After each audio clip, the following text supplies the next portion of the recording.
Hello বন্ধুরা, Krishna's daily cooking YouTube চ্যানেলে সকলকে স্বাগত। আজকে আমি বানিয়েছি আলু, পটল আর সজনের ডাঁটা দিয়ে নিরামিষ সয়াবিনের তরকারি।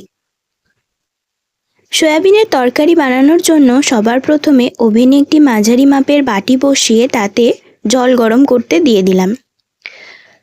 জল গরম হয়ে গেলে বাটিটা আমি নামিয়ে রাখলাম। এবার একটা কড়াই বসিয়ে তাতে পরিমাণ মতো সর্ষের তেল দিয়ে দিলাম।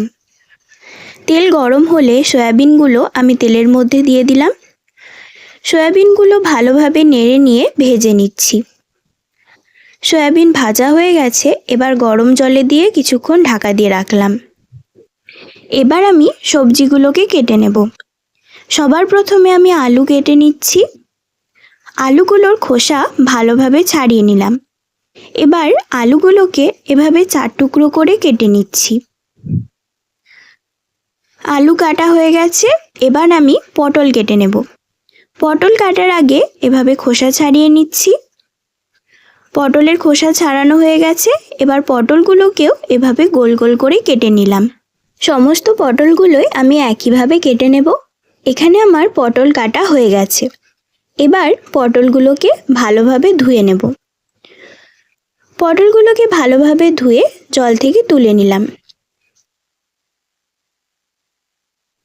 এবার আমি ডাঁটাগুলোকে কেটে নেব।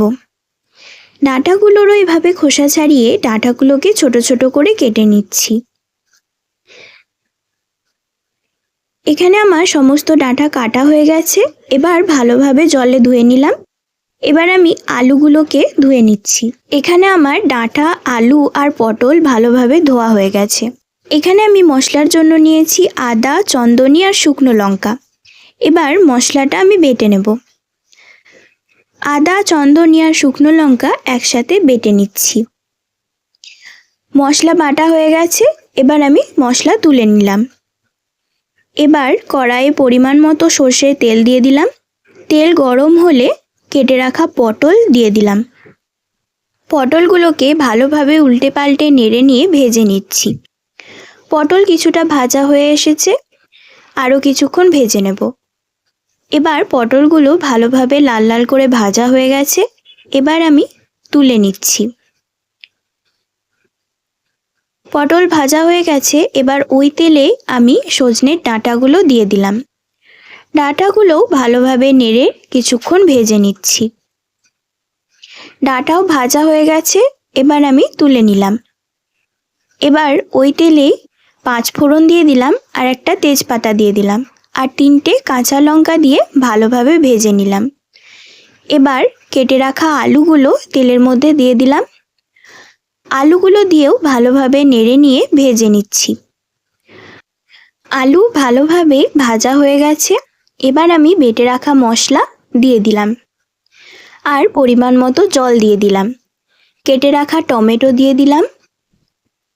পরিমাণ মতো হলুদ দিয়ে দিলাম, জিরে গুঁড়ো দিয়ে দিলাম আর স্বাদ অনুযায়ী নুন দিয়ে দিলাম আর সামান্য পরিমাণ চিনি দিলাম।